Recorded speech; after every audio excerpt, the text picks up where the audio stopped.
Thank you all for being here. We'll have some more people join as we are making the transition over from the opening session. Obviously, we've already had some issues, but we'll just continue to move right along. As we get started, I just want to say thank you again to our panelists. I wish we'd have more time to give a really proper thank you to you all, but to Stephanie and Paul, we just appreciate your time and your thoughts, and on your perspective on the conference theme.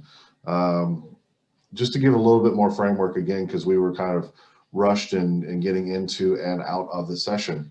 But as we were working on planning the conference and working on the theme, my thought was, I know for me, looking to the past and figuring out what you have learned from that and how it has informed what we're currently doing is such an important part of the work that we do. And we all work in these multi-generational offices, right? There's at least up to maybe four distinguishable generations, large generations that make up our workplace culture, and that's not anything new, I don't think necessarily, but the generational time frame is shrinking because it moves along with technology, and it moves along with societal trends, and it's just such an interesting phenomenon to me. And I was really wanting to kind of push this idea with our keynote of addressing this issue and what it means for us to be working in the time that we're working in and working in the office cultures in which we're working. And I appreciate the panelists for providing their perspective on that. And I hope that you all had some thoughts within the session that you are curious to follow up about. I have some questions written down in case the conversation doesn't get started organically, but I certainly want to give anybody the chance to follow up on any comments that were said, or to ask any questions of all or any of the panelists in particular. I know in talking with different folks that we're to the point now, and as a profession, where we actually have multi-generational families who are doing this work, and Paul is one of those folks. Kirsten Kennedy, I know, is another one in our region who's a multi-generational professional and actually for 3 generations. So it's becoming part of our culture now, right? And I think it's something that as staff members in this field, we're all having to navigate how to, try to form a cohesive unit out of this multi-generational approach. So, and now with this new lens that we're seeing everything through, I think it becomes even more complicated. So I'd like to turn the floor over to the crowd and see if anybody has any questions that they wanted to ask or comments they wanted to make, again, to any or all of the panelists, and then we'll go from there. I think everybody should have the ability to unmute themselves if they so choose to. I'm really bad at remembering to start things, so I'm going to turn on the transcription. Again, if you don't like it, you can click hide subtitles and make it go away. But we try to be mindful of those things on the front end. So at that, I'll yield the floor. Hey everyone, it's so good to see everyone and all the familiar faces and all just, I don't know, I'm still feeling SEAHO love even though we're in this format. And I just want to thank all of the panelists for their words. And Dr. Jahr, what you were saying about our profession in recruitment and TPE and OPE, I mean, that just struck a chord with me, because even before all of this, I was really, having conversations, with my director in terms of, is it worth it for us to pay all of this money and spend all of this time and do all of this? And, this year, we've been able to hire people, and, we haven't really disappointed, in terms of, people not seeing campus, and we benefited as well. And so I loved that you talked about that. But I'm wondering, where are you seeing a break in that happening at different levels? Do you think that this virtual experience will be good enough at the mid-level, at the SHO level, interviewing for positions and talking with folks? Or do you see this just staying constant at the entry level, and how should we adapt to different positions? So I've just been thinking a lot about that. I was wondering your thoughts. Okay, and real quickly, and I own them, they're my thoughts. You can feel free to accept or reject. One of the things being retired offers that unfortunately the rest of you don't get that opportunity yet. Mr. Booker may get closer than some of the other folks I see here, but I've got a lot, I can control my time, and I can keep participating in, God forbid, webinars sponsored by AAUP, Chronicle. To your question, I have personal knowledge of vice presidents who have been, of student affairs, who have been hired virtually. Yeah, and I learned long ago, never say never, because throughout my career, when anybody would ask my advice about, well, should I go see the campus? I would say, quote, I would never accept a position if I hadn't been to the campus, seen the campus, the facilities, and also another factor is these are personal life decisions that involve just not the candidate, but his or her significant others, families, whatever. And I can't imagine families moving with children without having checked out the school system. And I don't mean just virtually, because yes, for years we've been able to go online and hear all sorts of information. But quickly to your question, it is happening at all levels. And I mean, I have a colleague who accepted a position at Mississippi State. And he had never been to the campus till he drove in to start his job, and he was working with facilities. So can you imagine being responsible for facilities and not seeing what's before you? Takes a lot of courage. But I do think real quickly that yes, face-to-face recruitment programs, I think they will rapidly cease or be rapidly diminished for some of the reasons I spoke to real quickly. Now that's my opinion. Welcomes those of you in the throngs and getting ready to be in the throngs of selection. Yeah, so that's just my thought. I agree. I don't know that I agree that it's that the OPE and TPEs are going away. And I agree with the majority of the sentiments that Dr. Jahr shared. I do think it's kind of a boiling plate moment for our field, like what are we going to do? Because, access is a huge thing for us. And, we in recruiting this past year, we weren't on a freeze, right? Y'all were on a freeze in North Carolina, right? So you weren't able to do much. We weren't. We continued on. So we knew we had to adapt and figure out how to make that adjustment to a completely virtual standpoint. And, from where I'm at here in Statesboro, the geography is a very real factor in recruiting people. Mm-hmm. But for us, we always try to make our culture and our office environment the most important thing, and try to work really hard to try to find the way to convey that at the highest level that we could, and make sure that we were answering all the questions that folks had. And we successfully managed 4 new entry-level folks through the virtual environment. And I'm glad to say, I'm going to knock on wood right now, that none of them are one and doneers. And so, right now they're all planning on returning, and we're really pleased with that. But I do think that, this is a moment, this period of time last year and this year, that's going to very much affect the way that we have recruited in the past. And I think in what Paul was speaking to, those those higher level positions, absolutely. Like, there's no way in the world I would have moved my family to Statesboro without having, come to campus or being familiar with the area. It's astonishing. People accepting dean levels and associate vice president level positions, and some of them have knowledge to those locations prior to, but like, how do you get that feel without being on campus? I don't know. And I always worry about like, what version of the interview environment am I getting, right? Like, I want to see behind the curtain as much as possible. So I worry about that. And I'm going to shut up now and pass it over to somebody else. Hey everybody, it's awesome to see everyone. Hey Aubrey, who lives next door to me usually.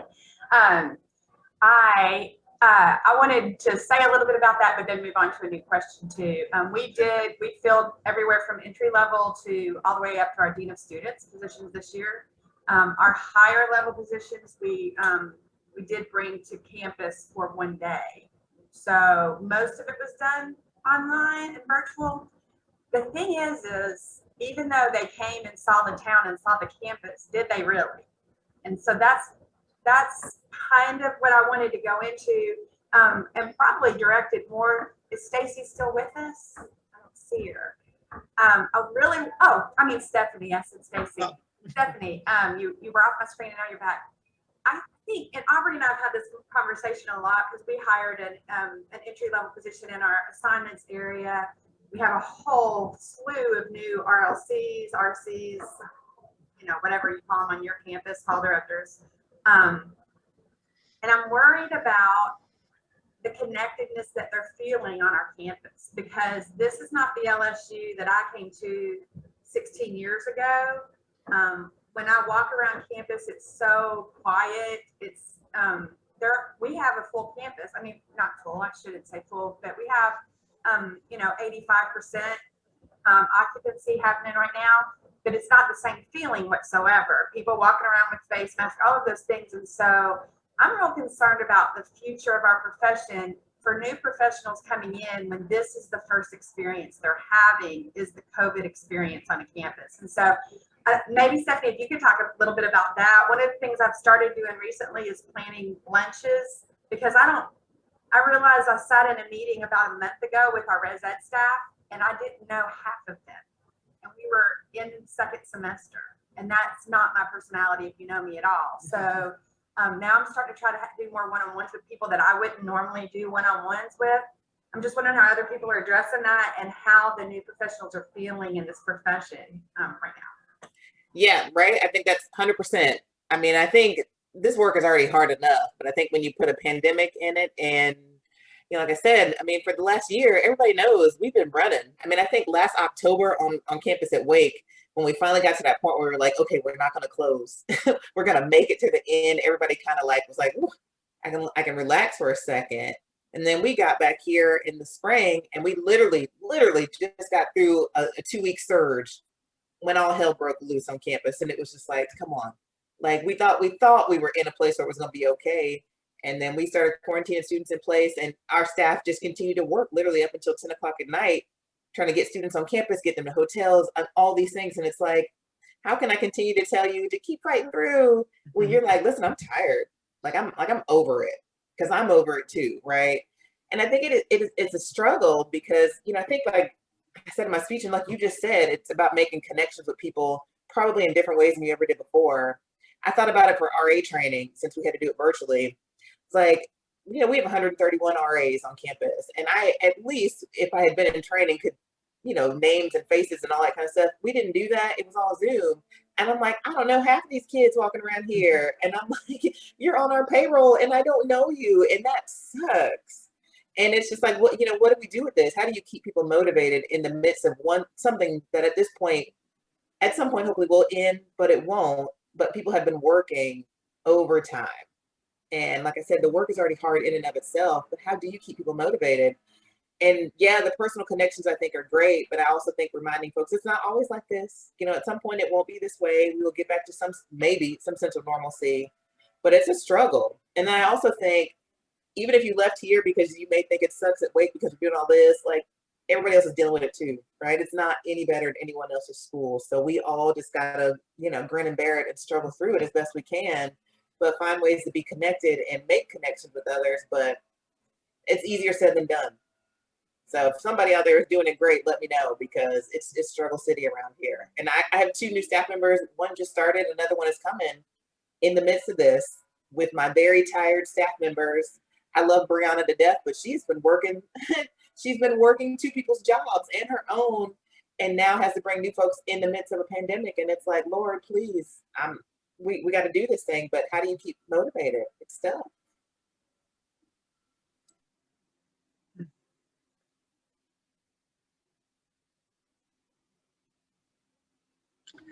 I don't have an answer for that one, obviously, because I'm not in it day to day. But as you were talking, Stephanie, our profession, our field has always had a challenge keeping people. I can remember 40 years ago when incoming live-in staff, hall directors, area coordinators, whatever title you use, would come in and begin almost immediately thinking about their next job and how they could move up, because my job was not as attractive to them as what they thought the future held. So, and I don't have an answer for this one, but you're going to get me thinking, because this is not, the context is different, but the phenomenon isn't. Housing in particular, residence life especially, is an entry into the arena.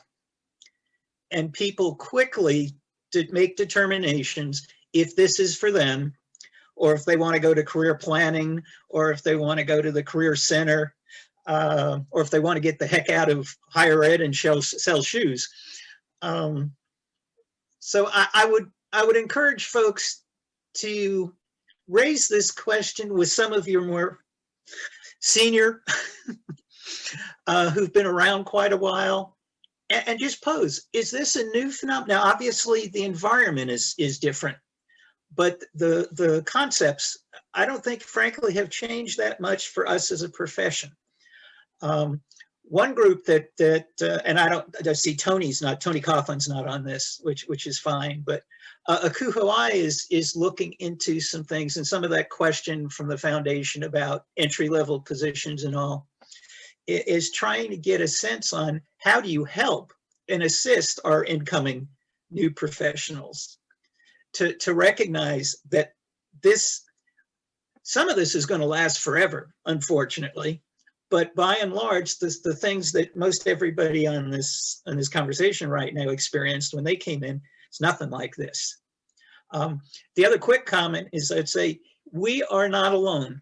I deal with a number of faculty who are dealing with some of these same challenges about getting to know their students, feeling a sense of camaraderie with their colleagues. And in the faculty realm, you're talking tenure. So the more long-term, short-term impact of not being engaged with your colleagues, not only in your department, but your school, it's another thing to think of. Now I will turn it over to those of you that are deep in the weeds right now, preparing to make it work. Kelly? Well, I just asked the question on the chat in regards to what folks are doing with their new employee orientations and their onboarding that's different than maybe what they had previously done, kind of going back to Renee's questions about all that, and what are folks doing as follow-up. Next week I'm doing a session with new staff members, and I'm dedicating part of that to specifically talk about some of those things you were talking about, Renee, just because of trying to see how they're doing with all of it. And I'm just wondering if other folks, how they're changing those onboarding and new employee orientation programs, et cetera, to adjust for all of this new norm. When I think of this, as someone who is pretty new, right? Like I had a good 4 months before everything went downhill, right? We discovered the new norm, right? I think, like, I'm thinking about what Dr. Stephanie Carter said during her keynote about people are going to have questions more than once. And there's nothing that bothers me more than doing something twice. And I have to consistently check that in myself to say, we're in the middle of a pandemic. If your students or your graduate staff or for me, my colleagues as new professionals, like have questions about things that we've covered, we have to give those folks grace. And it's not a sentiment lost on me, right? Like, I don't know everything. I'm sure that I've asked at least one question that has definitely just been covered in a staff meeting before. It's just tough to remember that when you're not thinking about it consistently. So when I think about how we're revising onboarding programs, I think about the fact that it's February and we're still onboarding people from August. We're still trying to figure out what people don't know about doing this job, and asterisk, in a pandemic. So I think it's giving people a lot of grace and being willing to have those follow-up sessions that you're talking about, being willing to continue to do those follow-up trainings and figuring out if that's what we've always needed to do, right? Like, does continual training lead to stronger professionals and better retention? I think the answer is probably yes. I think when people feel more confident in their role, they stay. And I know, Paul, you were talking about, like, as soon as entry-level professionals get in, it sometimes seems that they're searching for the next thing. And I agree. And I think that if we create opportunities for people to feel really confident in their roles, whether they decide to leave quickly or not, at least they've learned something to take. So, and I think with them, they can take that experience of, I really benefited from continual training and continuing to be able to ask questions in a space that people didn't make me feel stupid or called out. And I want to do that. And I think that's something that I'll take with me whenever I leave my entry level. I'm not looking necessarily to move up right now during the middle of all this, but I think it's something I'll take with me is, like, no matter where you're at, you're going to have to give people grace when they don't know the answer to something and recognize that there are other factors at play, although hopefully it's not COVID forever. Let's hope not. I agree with what Stephanie said. You know, with us having 2 new staff members coming in, literally we had a reorg that brought in 7 new people, like, gosh, like, I guess this summer would have been the end of their first year. So we went through that. Then, all the, in the midst of that, COVID was going on. So it was like, all right, we didn't even have a chance to kind of look at the fact that we had 7 new people. Well, not even 7. We had those 7 plus 3 other new folks who came in that we were like, well, let's give us some time to kind of check these positions out, see if we did right. COVID happened in the middle of that. Then we just kind of kept pushing forward. And here we are today, bringing in 2 more folks. I lost 2 in the midst of all that. And honestly, as I mentioned, my staff member who's been doing a couple jobs and is now getting ready to fill those positions, my conversation with her was, listen, like, we really need to be honest with folks. I mean, we have 2 brand new people walking in, which will now be a team of 7 for them. And there are 5 people who have been living through this pandemic and very frustrated about things going on and struggling because we just went through a transition to bring these jobs in. So there's a whole lot of emotions that haven't been worked through. And now you're bringing new people into the mix and the frustrations that will be there. I said, anything we do has to be very honest and transparent with folks. Like, the experience you're going to get is going to look different. 1, you're coming in mid-year. 2, you're coming into a group of people who have been frustrated by probably a lot of things that we have done as a central office and everything else. So I need you to come into that with that mindset so you know what's going on. Everyone can make up their own decisions about the experience they have, but I like to tell people from the beginning. I told them when I hired the 7 in the beginning, we're going through a transition and it's going to be messy. And I only want you working here if you can deal in that world and not be frustrated by it. Because if change and transition frustrate you, this is not the place you want to be because it's messy. So if you sign up for it and you say, I want this job, then you can't come back to me and be like, well, you never told me this. Well, I told you. This is it, So to me, that's a part of our kind of onboarding. And it's the thing that I will tell these staff members, and I told them in the interview, like, there's a lot happening. And if you have somehow survived COVID from your other job and things are going well, then you tell me what y'all did there, because it's been kind of a mess here. And we're figuring this thing out day by day. And the students keep acting up and we keep trying to figure things out. But this is what we're in. So I want you to join this party because we need to do this together. I agree wholeheartedly that transparency and honesty is so crucial. And if it's not part of your culture, and I mean, really, really, like, looking at, like, if it's not part of your recruitment process and your culture, to consider that. We've even gone so far as for our recruitment book, our virtual recruitment book for this year, to include like what's going on in the world of COVID in our department and what's the virtual recruitment experience going to look like, because that's what it is, right? And then just trying to make sure that we're exercising that care, and trying to make sure that we're really pushing our new staff to share those things, right? Like we're trying to evoke this this culture of care and making sure that we're checking in on them. And then, you know, word comes around, oh, well, the RDs are saying this or the GRDs are saying this. And it's like, the door has been open, like you just have to walk through it. But, you know, there's still that stigma, I think. And so just having those real conversations with them when those things come up, it's like, hey, you know, we've talked about this. We've given the opportunity to voice it in public or private forums, and using those as coaching moments to develop them as professionals, because, you know, as much as I enjoy working with our new professionals, that's just, and I'm not trying to pigeonhole or anything, it's just not part of their culture. That's just, you know, that confrontational thing, that heavy ownership thing is just not part of it. And so showing the vulnerability in yourself as a leader and as a manager, I think is what we try to espouse and say, you know, hey, it's okay to be vulnerable with these people who are trying to care for you and who know that like this isn't your last stop, right? Like this is a step in your journey, and we recognize that, but we want, you know, it's a reciprocal relationship, right? Like we're pouring into you, you're pouring into us, and just really, you know, calling a duck and trying to instill those things that we value as a generation into the next generation. You know, it's not just an entry-level thing either. I'll say from a personal experience, I've been at LSU for 16 years. I have 26 years in the field.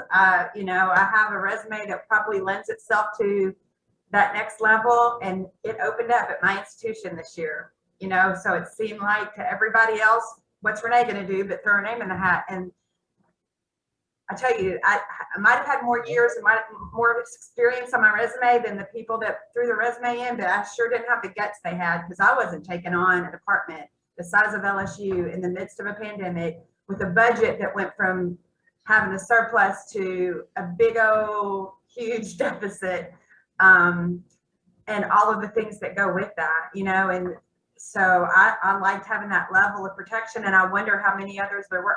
I didn't see the number of resumes come in that I expected to for a position of that. And I think that's going to be a case, not just at the entry level, but across the board. People who are afraid to move because you got the fear of the unknown. You know, the amount of hours that we put in. I kind of positioned myself into a position that gave me my number one role. My number one role is mom, and I positioned myself in a position that allows me to be mom first. And I couldn't even imagine going into the AVP role, what that would do to me individually, to me, and to this institution, but most importantly to my family. You know, because what time could I spend with them if I was spending all of my time dealing with the emergency on campus? So it's got a cross-sectional impact. That's true. They say all money isn't good money. You know, every opportunity is not for you. And I think it takes a lot of emotional intelligence and everything else to be able to say, like, I'm good. Like I'm okay where I am. And if someone else wants these troubles, they got it. But I'm happy to be a team player and support and do whatever, but I also like that I can leave and go home and not have to deal with some of the headaches that are there some of the time. So 100%.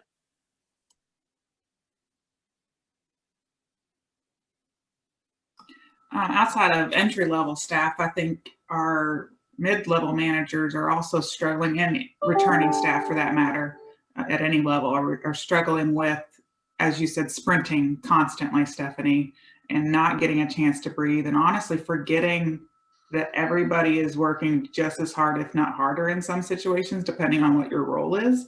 And so that empathy is almost gone in a lot of situations. And so Have you noticed that within your staffs? I know Brianna personally, and she's working the 3 jobs at once, and I feel for her, but sometimes those things are necessary. But are you seeing that there's a disconnect in your returning and mid-level staff where they're almost butting heads because they're both exhausted and they just can't kind of come together as they used to because that empathy is pretty much exhausted?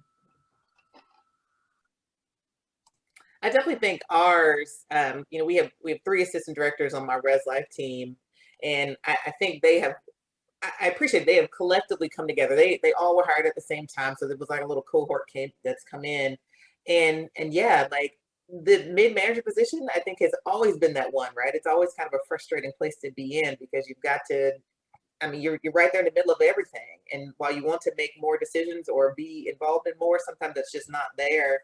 I think now my team is just, I think they want their staff to get it a lot more than they do, right? When they're just like, we are literally working so hard and like bending over backwards.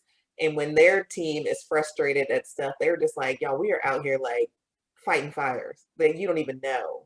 So I think it's just like, where's the appreciation coming from? If you all don't think we're doing this hard work for you all, but we are literally doing everything, and we're kind of stuck in the middle of not getting the, hey, thank you for everything you're doing. Or we say that, but I mean, at some point the thank yous are just like, put it in my check or just stop saying it, right? Like, what are we going to do here? I think that's kind of the frustrating piece that we sit in, and like, it's hard. Like I said, the motivating factor and the staff morale, like, we have been stuck in this place where I'm like, if I could help or if I could do something different, I promise I would, but I don't even know. Like, it's not even an incentive to tell people, well, take a day off. What are we gonna do? Like, my day off is walking to the other room. Like, and then I gotta be in there hearing my child on remote learning. I'm over it. Like, this ain't no day off. Like, I might as well just keep working. So, there's nothing appealing about this right now. There's nothing that's kind of a reprieve for people to feel good and actually feel like something they're appreciated for their work. This pandemic sucks, I'll be honest, right? Girl, I tell everybody, 2 of my happiest days of being a mom, the day they were born and the day they got to go back to in-person learning at school. Woo! I was gonna kill my youngest. I am actively working on not doing that, Renee. That is an everyday struggle. Hey, but her grades were so much better when I could be over her shoulder. I'm not gonna lie. The trade-off, Aubrey, is I'm sending emails at 8, 9, 10 o'clock at night because I've been focused on 4th grade math throughout the day. And, my wife and I are both disrupting our regular patterns. And so, but then you put all that into the pot of, you have staff that like, you're not paying me enough attention. You're not saying thank you enough. And it's just like, oh, like my empathy that has, it's gone. Like it's evaporated out of the pot. Right? Well, on top of that, it's 4th grade math you no longer know how to do because they've changed it all. Let's just put that out there.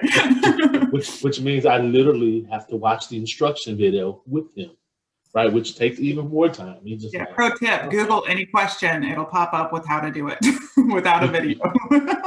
YouTube has become my friend. Well, and that empathy towards the students as well.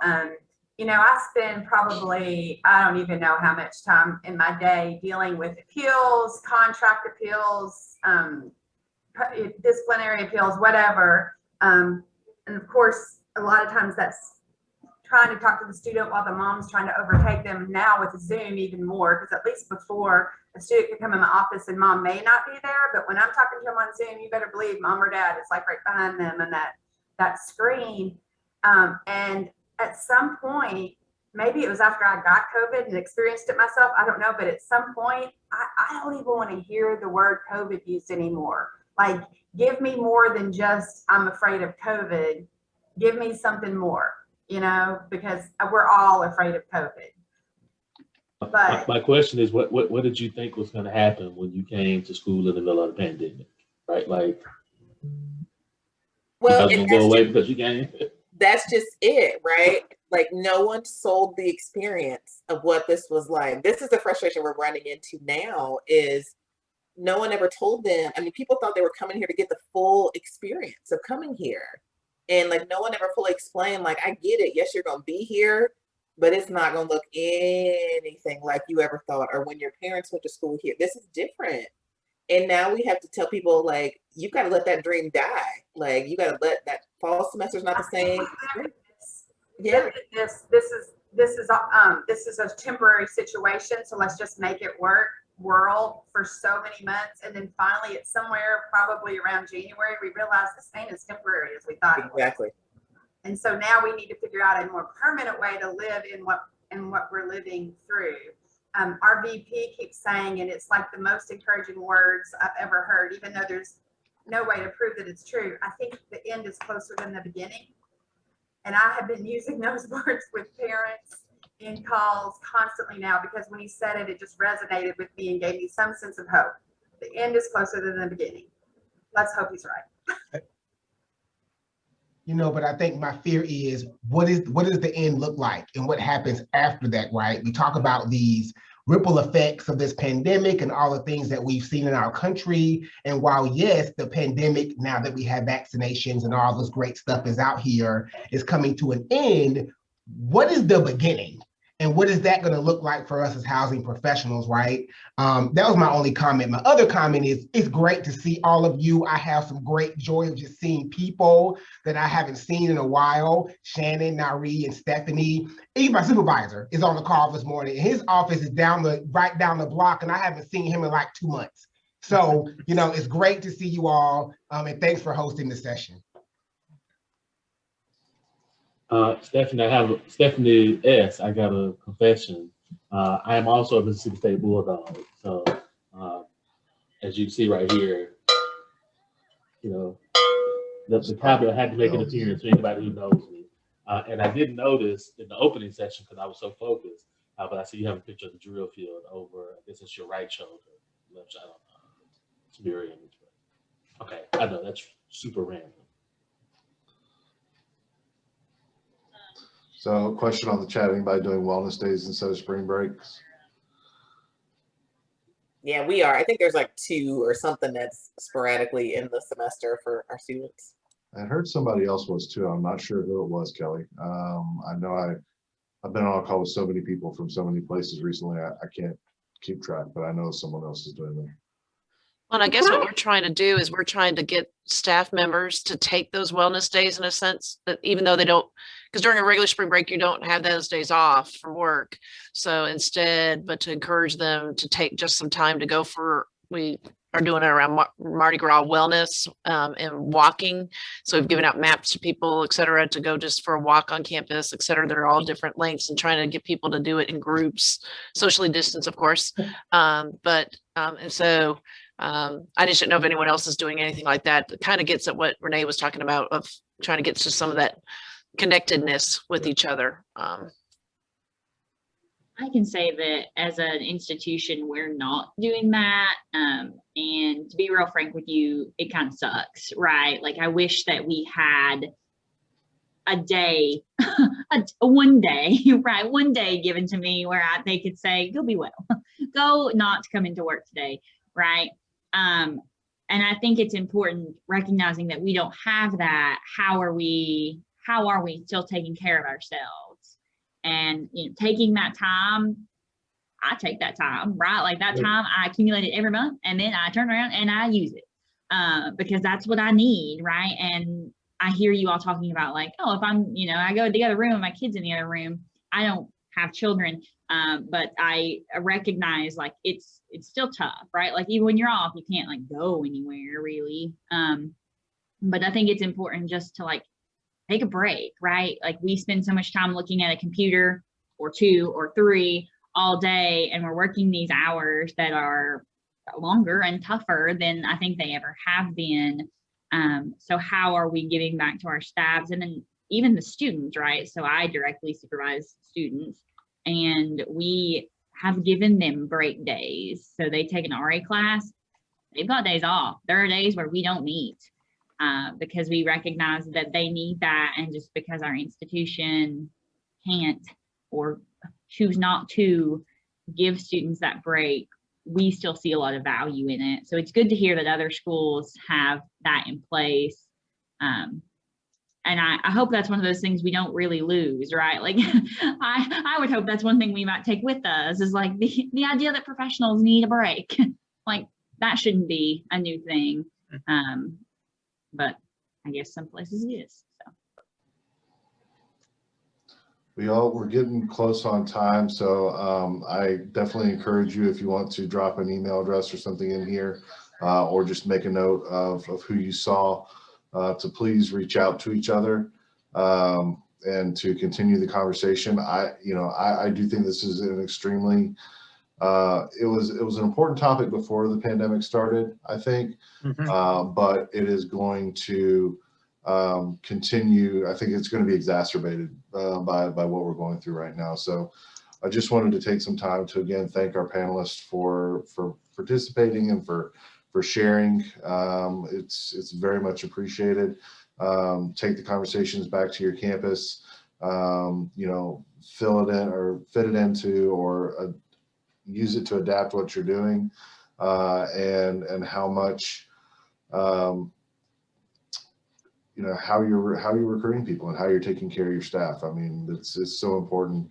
I think again we're about to hit a pretty critical moment in our field when it comes to staffing, and I think, I don't know about the rest of y'all, but I know that we here are starting to see it through recruiting our RA staff, and I think it's just going to perpetuate up from there. So yeah, I'm going to go ahead and end this session so everybody can take a break and go to your next session at 11:10. But thank you all for participating. We will post these recordings up later. It's going to take a little bit of time to get those recordings, so please be patient, but we have recorded the session and it will be up on the SEAHO site afterwards. So thanks y'all, see you around, and have a great rest of